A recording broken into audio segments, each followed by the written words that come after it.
There are 4 things people do that within the first 60 seconds of meeting them, I can tell they're not going to make it in sales, let alone tech sales. Today, I want to lay those out for you, whether you're trying to break in, whether you're trying to progress your career, and I want to make it very clear as well, I'm not here to preach from the mountaintop. It's not like I've got everything figured out. However, I've coached hundreds of students this year that have broken into tech sales through our Bootcamp Tech Sales Ascension, and also through the emails I get, through the comments on this YouTube channel.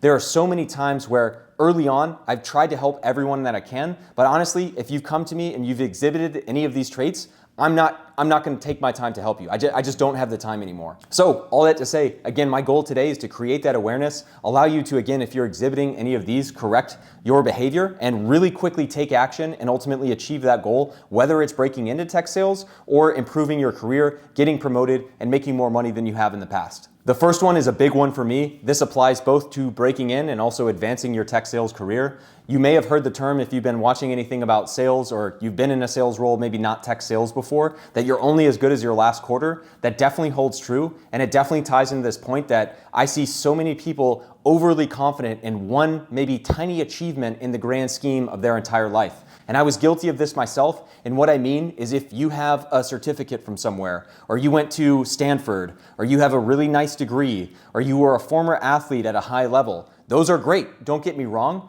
but I personally over-indexed and was way overconfident because I had the stereotypical sales pedigree that a lot of companies were looking for. And ultimately, what I found is when I got into that, it only mattered for maybe the first 2 minutes of any conversation that I had. And I'll give you a real example. When I was breaking into sales after leaving an engineering career, I was looking at both med device sales and tech sales, and literally, kid you not, within 18 minutes of submitting my application to one of the #1 medical device companies in the world, I got a call back from a recruiter. They loved my background. They did all these different things, set up an interview, and I did a lot of research, and it turns out that they love former athletes, and in particular, they love athletes that have a STEM degree or science, technology, engineering, or mathematics type of degree. I got way overconfident. I was so prepared for this interview, and I just knew that my background was great. It would carry me through. I didn't have to prepare. Luckily, I survived, but literally, just to give you an idea, again, they may be impressed by your school, by a certificate, by some particular achievement that you've done. I got on my first interview and it was basically like, hey, we loved your background. Tell us a little bit about sports and your degree, all these different things. That took about 2 minutes to get through, and immediately after that, the rest of the interview was focused on sales, my skill set, what they were looking for in the role, and I couldn't just sit there and say, hey, I was a former national team athlete, I have an engineering degree, look, I'm like smart and I work hard. Like, that's great, and it opens doors, but once you're there, you've got to keep earning it every single day. The second one, kind of tied into the first one, it's really obvious to me when people are reaching out and they think there's a quick win. Sales, unlike any other career, is not like engineering, in my case, where performing well on a test means you're good and you're qualified to be an engineer. You have to get out there, you have to get experience, and if you have no sales experience, you can still get interviews, don't get me wrong, but you're not going to learn from asking to sit down with me for 30 minutes on Zoom any more than actually getting out and applying. And again, I do appreciate live coaching. It's something we have in our platform, and it's something I do work with people when they come to me with very genuine asks, very specific questions. But if you're coming to me saying, hey, I'm really excited about the chance to work in tech sales and was wondering if I could get 30 minutes of your time, like, why would I fundamentally do that when you can't come to me and say, hey, for the last 2 months, I've been applying to these different opportunities. I haven't gotten any bites. I really feel like my resume would be better positioned if I did X, Y, and Z, but I just don't know how to do that. Do you mind taking a quick look? Those are the kinds of ways that I can tell you're not looking for a silver bullet. You're actually putting yourself in the arena. You're actually getting after it, and understanding and compartmentalizing that failure, while not the ideal outcome, is good. Because if you have no sales experience and you expect a book, you expect a video, you expect a conversation with me to be the one thing that finally puts you over, it helps. But unlike any career, again, the way that you have to break into sales, the way that you start to get better over time is, yes, consistently learn, but especially early on, get in the arena, put yourself in uncomfortable situations, fail rather quickly, and if you commit to that, you can win quickly, but you're not going to get a quick win from some nugget of advice. You're going to win quickly by focusing all of your efforts on getting out there, on doing the things you need to do to prepare, not on trying to get a conversation with me and not applying for 2 months until I finally respond to your email because I forgot about it and you've emailed me 18 times. My third point, you got to bear with me here because it's borderline hypocritical. I just want you to hear my point out, is I see a lot of people breaking in right now, or maybe even trying to progress their career, that are putting as much or more attention to their social media presence, to giving out tips, to creating guides, creating courses. And again, you got to hear me out because I recognize I do that myself. But I think it's more the mentality and mindset attached to that. When I see people that are SDRs and have been so for 3 months and they're selling courses or they're, creating a brand as a sales expert or all of these different things, I recognize that there's way more genuine creators that have large followings and I absolutely respect them. But I see so many people that had they actually kept their head down for the first year or two in their tech sales career, they'd actually have something meaningful to say. And again, I want to be very clear. I do follow SDRs in the space. I filter out the ones that I don't, agree with, or they're clearly just posting to get attention. I do think it's very valuable, and I'm not here to say don't be a content creator or don't create courses. But again, compartmentalize what that is. It's really funny when I see people who have been an SDR for 6 months trying to promote themselves like some SDR expert versus the person that is very objective saying, hey, I've been in the seat for 6 months. The first 3 months when I was there, I failed because of these reasons. I've been making these tweaks and I'm noticing that these subject lines or this email template or the way that I'm phrasing my cold call opener is being beneficial. I love to follow people like that because I'm not in an SDR position anymore and it really benefits me to see some inputs from SDRs that are having success on the front lines. So I hope you can understand I'm not being hypocritical here. I fully recognize that I run a platform with numerous other reps in the industry, and I don't ever want to discourage someone from creating content. It's just the ones that are over the top, claiming, huzzah, I've made it, or I'm an SDR expert and you've been in the role for 4 months, or all these different things. Like, give it some time, and I would rather and very much value someone who doesn't post all the time, but everything they post is great,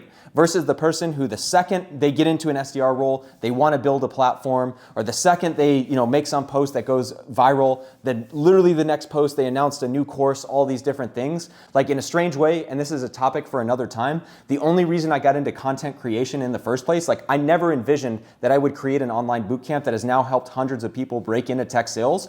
I literally just made videos because I was so tired of seeing people think that tech sales was like a Grant Cardone video, or they'd watch a Jordan Belfort video. And again, they sell, a totally different industry, and they're probably very good at what they do. But I would see people that had no idea what tech sales was, and that's literally the only reason I started making content. I didn't post videos for over the first 2 years of my career, and also I didn't even offer a course until I realized that a lot of people were getting value out of my videos, and a lot of people were asking for my time. The only way I could actually serve that need is to actually price it accordingly and really ensure that I was working with people who are absolutely serious about breaking into tech sales. So anyway, I digress. Getting into my last point, I think this is just so incredibly important, and you've probably heard it, but I want to explain it on a few different levels, which is, if you don't have a thick skin, if you take everything personally, you are going to make it maybe 1 year max. And I see so many people that come to me, whether they're asking for advice on how to break in, and they're wanting me to tell them that, hey, you're doing great, you're doing all these different things, versus just being willing to have a candid conversation. I've seen this in the workplace at different places that I've worked in the past, where people, every time they get constructive feedback, they're mad at their manager, or they think their manager is being particularly tough on them. Like, I would rather have a manager that's very, very direct with me, very blunt, wants the best for me, and is willing to tell me the things that I need to know right now, not dress it up, not tell me, Eric, you could be better if you just did this. Honestly, some of the best managers I've worked with have been the most direct. They've been willing to tell it to me straight. And while, maybe it's uncomfortable, it's not personal. We're all trying to get better. We're all trying to make more money, and we're all trying to improve our lives. There's no reason that needs to be taken personally. And I haven't even talked about, let alone the customers that are going to reject you, the people that are going to hang up on you, the people that are going to doubt you and think you're dumb because you're in sales and you're selling to engineers, and I hate talking to salespeople, all of these different things. If you're going to get caught up in that, if you're going to get mad at a customer that hangs up on you and forgets your name within 10 seconds of hanging up, there is no way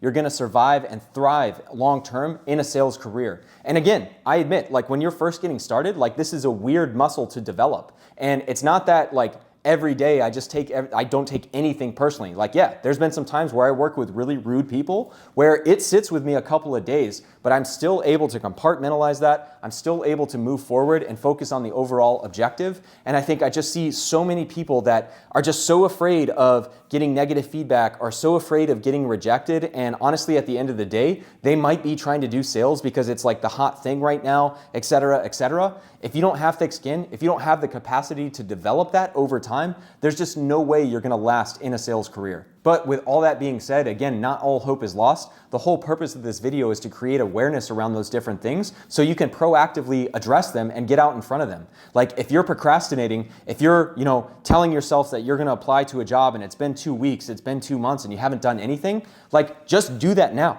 Like start. You're going to fail, it's going to be uncomfortable, but you've got to do it. If you have no sales experience, you've got to understand that rejection is a part of this. You've got to just get yourself in the right headspace. And honestly, in almost all cases, it's just a matter of getting out of your own way. And again, this is a very short video. There's no way I could encapsulate all of this in that entire growth process. I do recognize that taking in content like this, reading one book, not a ton, but maybe one book will help you get started. But in the case of sales, again, you've got to get yourself out there. You've got to teach yourself to fish. You can't expect any one person or any one thing to take you all the way to the promised land. And I promise you, if you learn to consistently put yourself in uncomfortable situations, just be objective about the feedback and the rejection that you get and use it to constantly improve and just keep pushing, you will make so much more progress than the average person. You'll look up 3-4 years from now and your financial outlook, your job, your satisfaction will just be in a completely different space than it is now. And it's just crazy to me how many people think they want to be in tech sales but aren't actually willing to do that. But hopefully this gives you perspective to get out of your own way, keep pushing forward, and ultimately get what you want out of a tech sales career, whether it's breaking in, whether it's advancing, et cetera, et cetera. So appreciate your time, and we'll see you in our next video. Thanks.